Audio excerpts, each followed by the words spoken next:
Jean-Louis, Lewis Hamilton, grand gagnant au Canada. Non seulement une pole formidable, mais en plus, le rival Sebastian Vettel, leader au général, n'est que quatrième. C'est tout bénef pour Lewis Hamilton. Tout bénef pour Lewis Hamilton et pour Mercedes qui reprend la tête du championnat constructeur. Alors Hamilton, déjà, vous allez parler de la pole position. La 65e pole position d'Hamilton, il égale Ayrton Senna.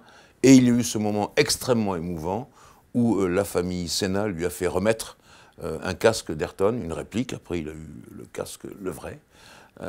Pour commémorer cet événement, il faut rappeler que quand Hamilton avait 9 ans, son idole était Senna.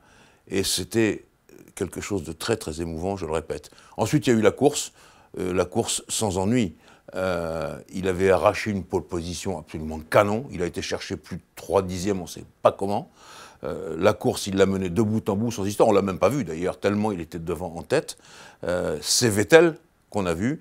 Et Vettel, malheureusement, lui, il a eu bien des soucis. Et comme vous l'avez dit justement, eh bien, ça permet à Hamilton de recoller à 10 points, grosso modo, une dizaine de points de Vettel au championnat pilote et à Mercedes de passer devant. Vettel, justement, Jean-Louis, qui a loupé son départ, mais qui a fait preuve de caractère pendant la course, en ressortant des stands à la 18e place, et il remonte au pied du podium. Il s'en est fallu de peu pour grimper justement sur ce podium. Oui, il n'en était pas loin, c'est vrai, parce que le troisième de la course, Daniel Ricciardo et sa Red Bull Renault, avaient quelques soucis. Vettel, il prend un départ très moyen, il le dit lui-même d'ailleurs, et surtout, c'est Max Verstappen qui profite de ce départ moyen pour lui prendre un très bon départ et rouler sur l'aileron avant de Vettel. Donc ça, c'est la perte totale de tout. Heureusement, comme vous le dites si bien, Vettel s'en sort impeccablement avec la 4e place, ce qui lui permet, lui, de conserver la tête du championnat du monde des pilotes. Mais attention, maintenant, on est sur des circuits où ça va très, très, très vite. Et il apparaît quand même que le moteur Mercedes est toujours un petit peu en avance là-dessus et que Mercedes a fait du bon travail également dans ce domaine, comme on l'a vu au Canada. Donc attention à Ferrari, attention à Vettel.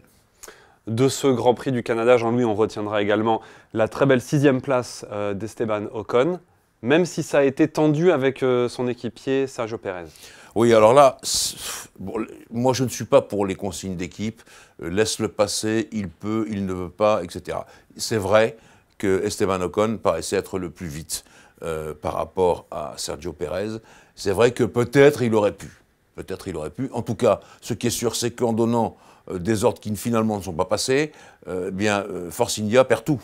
Puisque non seulement ils n'ont pas pu avoir la 3e place du podium, ni Pérez ni Ocon, et puis en plus ils se sont fait déborder par Vettel, donc encore une perte de place supplémentaire. Mais tout ça, dans le fond, ce n'est pas très grave, parce que ce qui ressort de cet événement, c'est Ocon.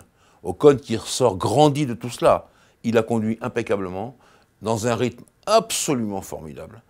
Et troisième chose, il a été finalement extrêmement correct. Il n'a pas risqué le tout pour accrocher les 2 voitures et les pénaliser. Il a été impeccable. C'est lui qui ressort grandi de toute cette affaire, donc c'est tout bénéfice pour lui.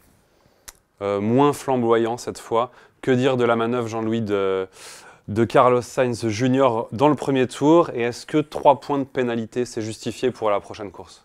Oui, je crois. Alors, je fais un petit papier dans Auto Plus, dans le prochain, pour dire qu'il y a le bon et les mauvais. Le bon, on a parlé d'Ocon, c'est lui dont que je voulais citer. Les mauvais, c'est Carlos Sainz Jr. et Kevin Magnussen. Vous prenez la liste des interventions des commissaires de piste et de la direction de course. Tout le week-end du Canada, ils ont été épinglés. Tout le week-end du Canada. Sainz, ce n'est pas la première fois qu'il met un coup de volant sans savoir pourquoi. Tout d'un coup, il a créé déjà d'autres accidents comme ça. Il est toujours là. Kevin Magnussen, il se permet de zigzaguer à droite à gauche quand on le dépasse, mais ça, c'est complètement interdit. Et je ne comprends pas que finalement, le monde de la Formule 1 ne sévisse pas plus amplement à propos de ces 2 pilotes qui n'ont pas leur place, en tout cas dans leur comportement sur la piste et leur comportement moral, pour être en Formule 1.